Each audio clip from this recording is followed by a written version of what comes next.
this winter has been very mild, and for those who bank on the snow and cold temperatures, they say this winter has been brutal. As KARE 11's Dylan Woolenhouse tells us, it has been a tough few years for business owners who make a living off of Minnesota winters. You don't need a reason to throw ice into a lake. Whoa! Especially when you're a kid. But if any reason was needed today, it's simple. 59 on March 5th. I've seen a lot of people in t-shirts, shorts, and everything else. Mark Sasma and his two kids spent the afternoon at Worth Lake in Minneapolis enjoying a day that everyone seemed to appreciate. I can't snowmobile and I can't ice fish. Everyone, until, that is, you talk to guys like Kurt Erickson. Yeah, I probably did like 20 trips and I had to cancel like at least a dozen trips.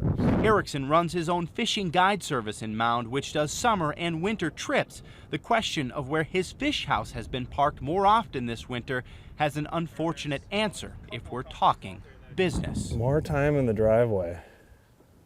Mark this winter up as another tough one for those that rely on it. Last year, several winter guide services canceled dozens of trips out on the ice. This season for Erickson, it's more of the same. Just getting on and off the lake this year was the problem. It wasn't the center of the lake where we had good ice. It was the shorelines were getting so eroded that it was getting difficult to get out there. Despite a day when warm weather activities seemed to be what people craved on Black Lake in Spring Park, there were those who just couldn't let go.